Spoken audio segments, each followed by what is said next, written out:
రుచికరమైన వంటలకు care of address Konaseema.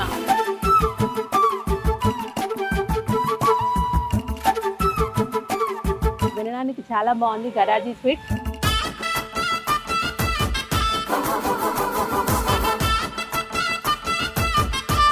గరాజీ వంటకం వాళ్ళు చేస్తే ఇలా వచ్చింది, మనం చేస్తే ఎలా వచ్చింది అనమాట. హాయ్, హలో, నమస్తే, welcome to N media entertainments. రుచికరమైన వంటలకు కేర్ ఆఫ్ అడ్రస్ కోనసీమ. మరి అందులోనూ నగరంలో గరాజీ చాలా ఫేమస్.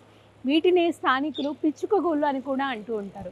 మరి ఈ గరాజీ వంటకం ఎలా తయారు చేస్తారు, ఇక్కడ ఇంకా ఏమేమి ఫేమస్ వంటకాలు ఉన్నాయి, అవన్నీ కూడా చూద్దాం రండి. హలో అండి, నమస్తే. ఎలా ఉన్నారు? బాగున్నాను.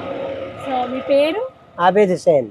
ఓకే, ఈ గరాజీ వంటకం ఎన్నాళ్ళ నుంచి ఇక్కడ చేస్తున్నారు? ఇక్కడ ఒక 20 సంవత్సరాల నుంచి చేస్తున్నాను. 20 సంవత్సరాల నుంచి చేస్తున్నారు. గరాజీ వంటకం ప్రత్యేకత ఏంటి, అసలు ఇక్కడే ఎందుకు మొదలైంది? అంటే నగరంలోనే గరాజీ వంటకం ఫేమస్ కదా, ఇది ఎన్నాళ్ళ నుంచి ఇక్కడ?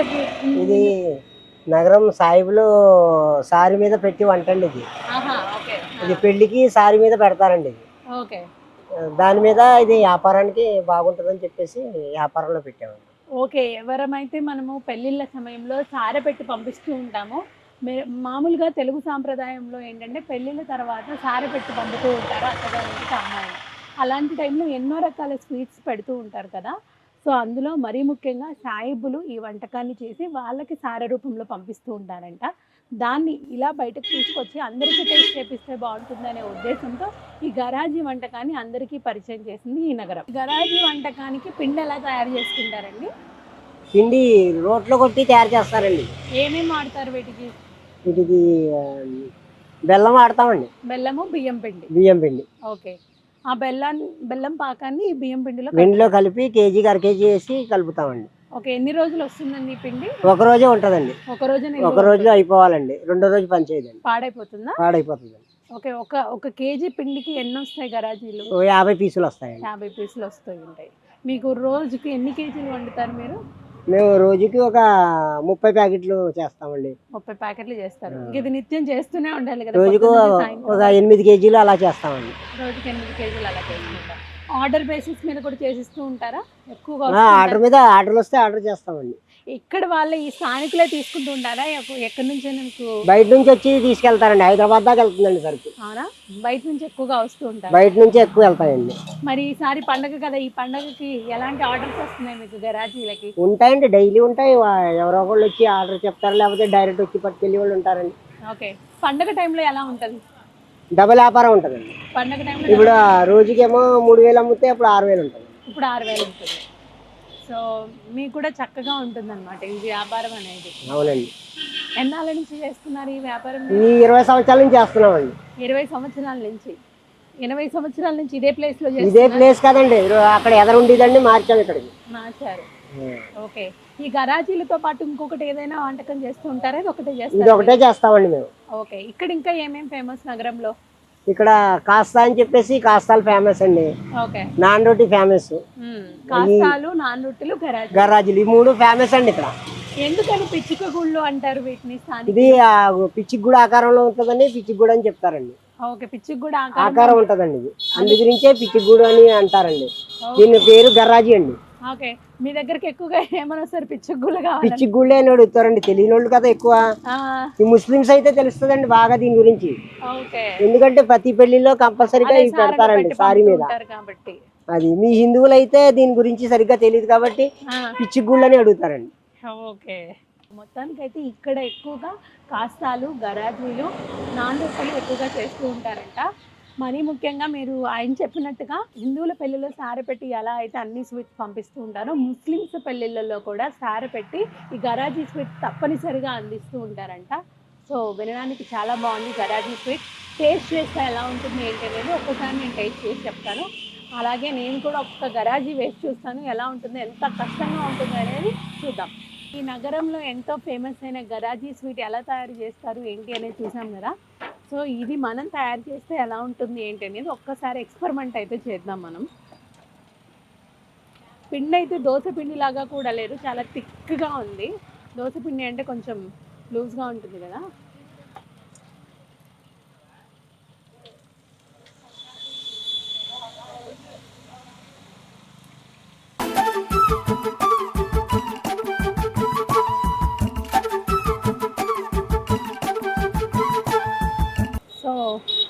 మొత్తానికి నా వంట ఇలా ఉందన్నమాట.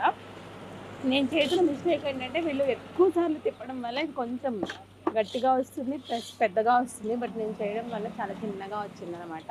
గరాజీ వంటకం వాళ్ళు చేస్తే ఇలా వచ్చింది, మనం చేస్తే ఎలా వచ్చింది అనమాట. ఎంతైనా ఎక్స్పీరియన్స్ కదా. బట్ టేస్ట్ మాత్రం పిండి వాళ్ళే ప్రిపేర్ చేశారు కాబట్టి end of the time taste అయితే సేమ్ ఉంటుంది. అంటే కొంచెం క్రిస్పీగా స్వీట్గా చాలా బాగుంది టేస్ట్ అయితే. సో అందుకే కాబోలు గరాజీ ఇంత ఫేమస్ ఇక్కడ.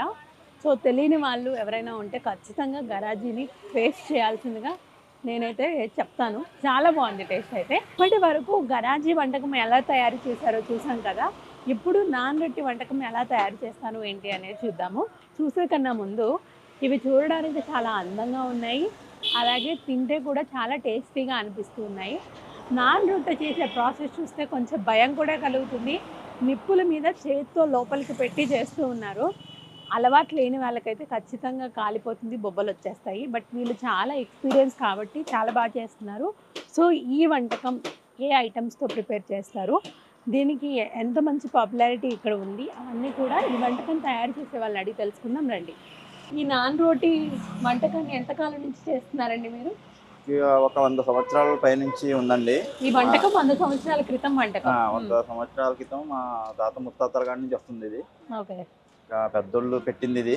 అదే ఆనవాయితీని మీరు మేము పాటిస్తున్నాం అండి. మా నాన్నగారు చేసేవారు, ఒక 40 years చేశారు.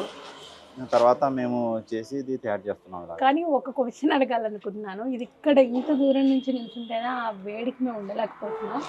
అలాంటివి ఈ వేడిలో నిత్యం ప్రతిరోజు మీరు చేస్తూ ఉంటే మీకు ఎప్పుడు కాలడం అలాంటివి జరగలేదా? చిన్న చిన్నవి కాలుతుంటాయండి చేతులకి. నాకు అలవాటు మీద పెద్ద ఇది అనిపించదు. ఓకే. ఈ వేడికి తట్టుకుని చేస్తున్నాం. ఇది ఏంటంటే ఈ హీట్కి తట్టుకోవాలంటే అందరూ చేయలేరండి. ఇది అలవాటు కూడా ఉండాలి, లేదంటే మాడిపోవడం కూడా జరుగుతుంది. ఈ చలికాలం వర్షాకాలంలో అయితే పర్వాలేదు, ఎండాకాలంలో అయితే తక్కువగా సేల్ అవుతాయండి, అంతగా సేల్ అవ్వదు. మీరు చేయడం కూడా చాలా కష్టం కదా ఎండాకాలం? అవునండి, కష్టంగా ఉంటది. అయినా మాకు అలవాటు మీద ఏమీ పెద్ద ఇబ్బంది అవుతుంది అనమాట.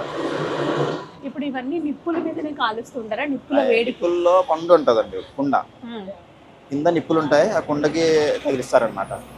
పూతరేకులు పైన చేస్తారు, ఈ నాన్ రోటీలు పూతరేకులు కుండ పైన వేస్తారు, ఈ కుండ లోపల తగిలించి చేస్తూ ఉంటారు. ఈ వంటకానికి ఏమేమి ఐటమ్స్ వాడుతూ ఉంటారు? ఇందులో మైదా, జొన్నపిండి, శనగపిండి, బెల్లం, ఇంకా తిని సోడా, ఈ అన్ని రకాల వేస్తారండి. ఇవన్నీ కలిపి చేస్తూ ఉంటారు. ఇక ఇది కలుస్తూనే వస్తుంది మీకు. ఓకే. ఇది కలిపి ఒక 4-5 గంటలు పిండి నానబెట్టి కలిపి పిండిన తర్వాత ఇది తయారవుతుంది. ఎలా అండి? ఆర్డర్ బేస్ మీద చేస్తారా? మామూలుగా రెగ్యులర్ గా మాకు సేల్ అవుతాయండి. ఒక 300-400 రొట్లు డైలీ సేల్ అవుతాయి. ఓకే. ఈ వంటకం దాదాపు 100 సంవత్సరాల క్రితం వంటకం అంట. వీళ్ళ తాతగారు, ముత్తాతగారు నుంచి నాన్నగారు అందరూ చేస్తూ వస్తున్నారు. సో ఇప్పుడు వీళ్ళు చేస్తున్నారంట. సో చూడడానికి చాలా కొంచెం భయంగా కూడా కనిపిస్తుంది, ఎందుకంటే నిప్పులలో కాల్చి చేయి పెట్టి చేయడం అని అంటే అది ఈజీ కాదు. సో ఇక్కడ నేనైతే తయారు చేయట్లేదు. చూసారు కదా, ఎన్నో రుచికరమైన వంటల్ని మీకు చూపించాను. సో ఇలాంటి రుచికరమైన వంటలను టేస్ట్ చేయాలన్నా, ఇక్కడ అందమైన ప్రదేశాలను తిరగాలన్నా ఖచ్చితంగా ఆర్ఎల్ టూర్స్ అండ్ ట్రావెల్స్ని విజిట్ అయితే ఎంతో చక్కగా సౌకర్యవంతంగా మీ ప్రయాణాన్ని చేసుకోవచ్చు, అన్నీ చక్కగా ఎక్స్ప్లోర్ చేయొచ్చు అనమాట. సో ఆర్ఎల్ టూర్స్ అండ్ ట్రావెల్స్ని ఎలా విజిట్ చేయాలి? డిస్క్రిప్షన్లో వాళ్ళ కాంటాక్ట్ డీటెయిల్స్ ఇస్తాము, అలాగే స్క్రీన్ మీద కూడా ఇస్తాము, వాళ్ళని సంప్రదించండి.